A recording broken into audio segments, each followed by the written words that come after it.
It's day 18 of the war in Ukraine, and there has been no let-up in the fighting. Russian forces have continued their operations all over the country. There was more heavy shelling of Chernihiv, and the American journalist was shot dead near Irpin.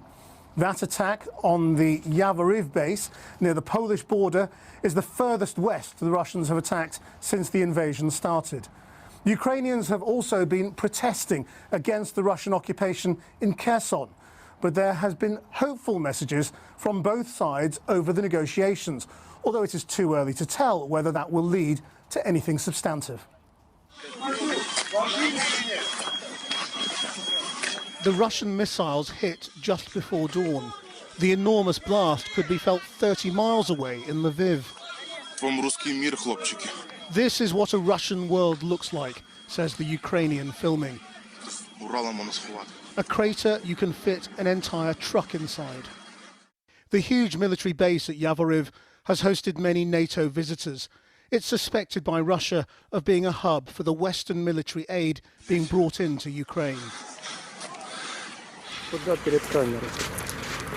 It was then a military target, but at the hospital, so close to the Polish border, they are painfully aware of the obvious risk now. We are just a few miles away from NATO being dragged into war. Починають падати вже за 10 кілометрів до кордону з Європою. І завтра вони можуть падати вже за 10 кілометрів від кордону на польській території, де знаходяться наші дружини, де знаходяться наші діти. To the north, the Russian onslaught is laying waste to Chernihiv. The fire brigade is still extraordinarily managing to find people alive and get them out. But the only thing left here is defiance. Хочеться, щоб ми були і показали, що ми українці, ми нація, ми згуртовані, ми друг за друга стоїмо. Дай Бог, щоб швидше війна закінчилася, і щоб люди остроїлись. In Kherson, the first major city taken by the Russians, thousands of unarmed Ukrainians marched in fury at the occupation,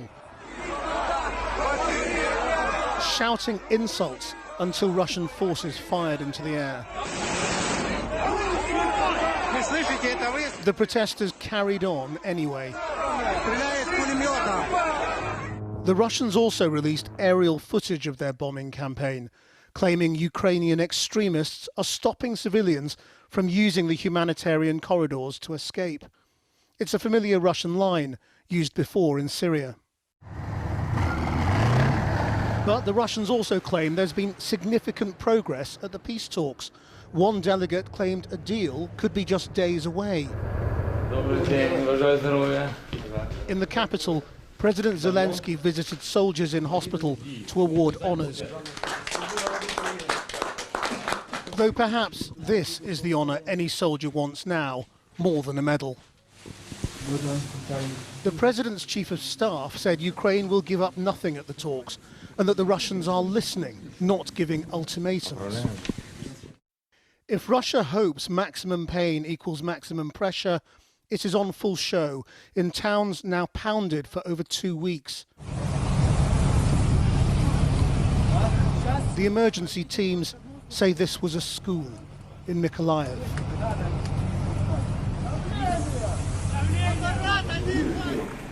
And this was a hospital. Я здесь живу с 50-го года. Я 42 года проработала врачом. For Dr. Galina Verona and others who missed the last evacuation buses from Volnovakha, home is now a bunker, not even standing room only. Well, our international editor, Lindsay Hilson, joins me now from the capital, Kiev. Lindsay, there have been more casualties where you are. What is the latest in Kiev? Christian, we don't know how many people were killed in the Kiev area today. What we do know is that there was certainly a serious artillery barrage. We heard it ourselves on the outskirts of Irpin, which is this town to the northwest.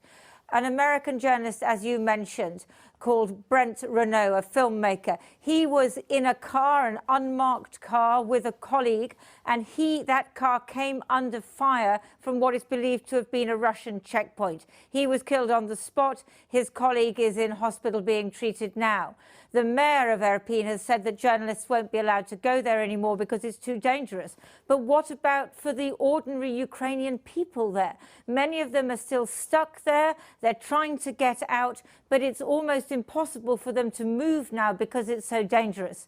You also mentioned Mykolaiv. That's the southern port where we were last week. 9 people died in what the governor said was an air attack today. So as you can see, this war is becoming increasingly dangerous for civilians. And if you look at the bigger picture of this war after 18 days, Lindsay, where do you think it is? Well, if we say that Putin's plan A was the thunder run down to Kiev to take this capital and install a puppet government, that didn't work. So what's he doing instead? What we're seeing is attacks all over the country. In the west, where you are, here around Kiev, where I am, in the south and in the east as well. So he's not trying to take territory, it seems, but to cause chaos, to make it impossible to govern this country. And that attack on the west, that is just 15 miles from the border with Poland, a NATO country. Supposing something goes astray into NATO, well, I think that what Putin is trying to do is escalate, to say this isn't a special operation in Ukraine anymore, which is what he's told the Russian people, but a fight between Russia and NATO. There's going to be a lot of worry in Brussels and in Washington about that tonight. Thanks, Lindsay. Well, I'm joined now by Fabrice Potier, who is a former NATO Director of Policy and is a member of President Macron's En Marche party. Fabrice Potier, the war is now less than 10 miles from the border of NATO. How is NATO supposed to respond? Well, I think first, NATO is obviously very concerned by the big message that it received from Vladimir Putin, which is stay out of this war. And if not, I'm going to increase the pressure on the indirect role you are playing, which is essentially supplying arms.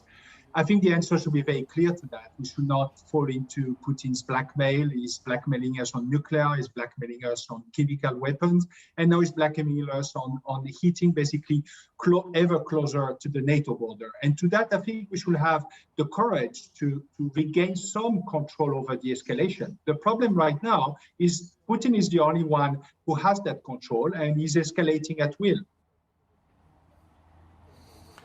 Right, but when he says something, he tends to do it right now. So when the threat is over the supply lines from foreign countries, they are also claiming apparently that there may be foreign fighters who are casualties in this latest attack on the West.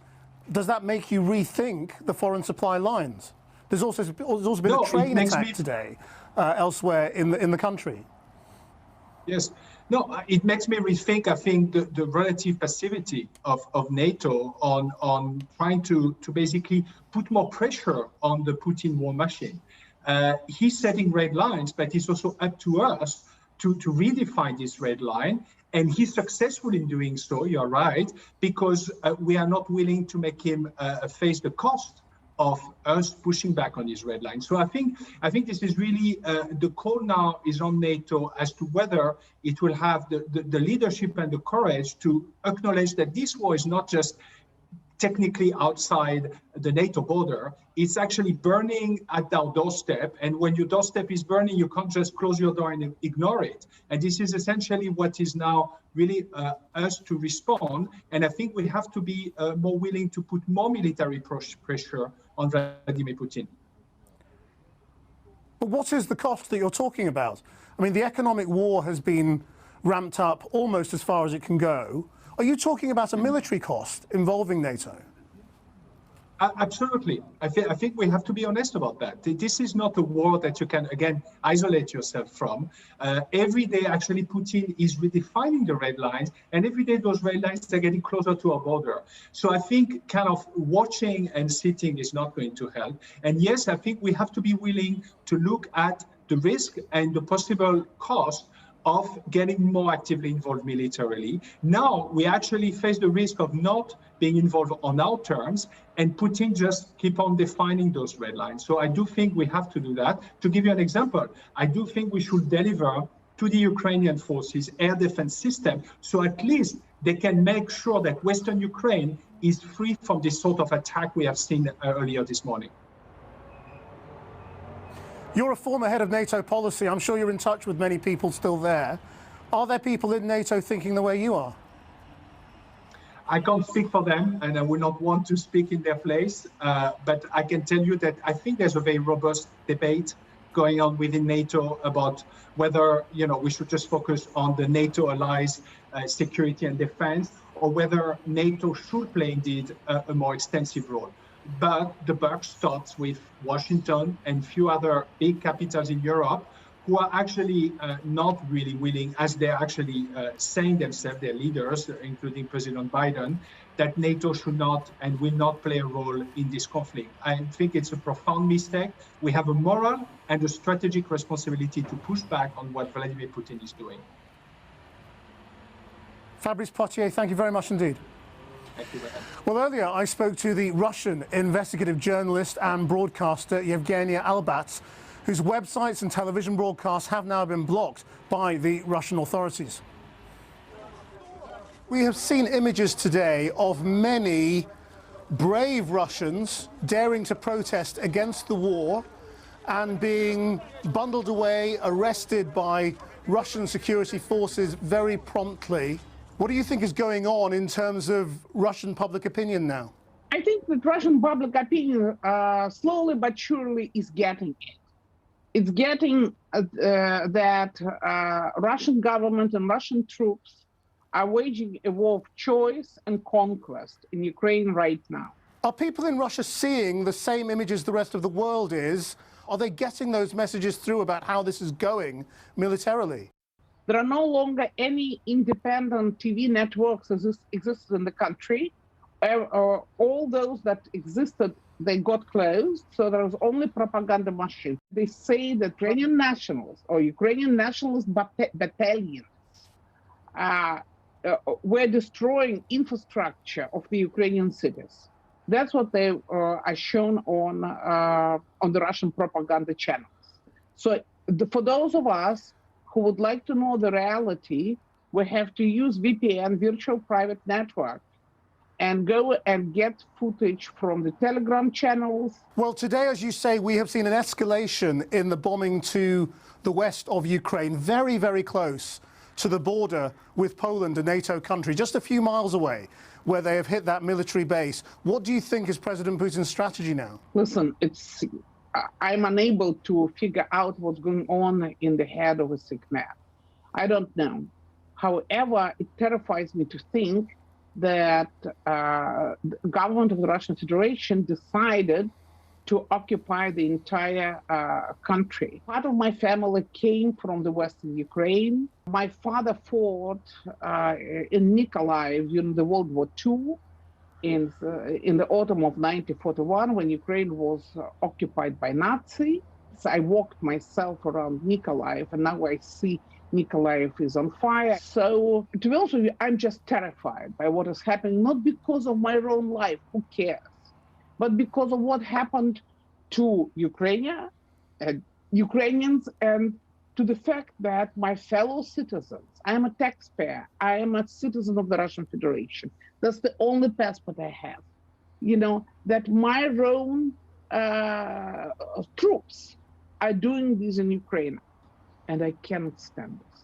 There is a diplomatic meeting between the United States and China coming up in the next couple of days. Do you think China could place pressure on President Putin to cease fire? Yes, I do think that China has this ability because basically Russian Federation and Russian economy is totally destroyed by the sanctions imposed. In a matter of 3-4 weeks, people in the major cities would notice a shortage of goods and foods they got accustomed to. In a matter of a couple of months, the entire country will recall what was it like to live under Soviets when everything was when there was shortage of everything. So I think that yes, China has a say over Russia right now. Whether Chinese leadership is capable to convince Putin to back off, I'm not so sure about that. It's going to be hard. But I think that China is the major winner of the current situation. Yevgeny Albats, thank you very much. Thank you, Christian. Stay safe.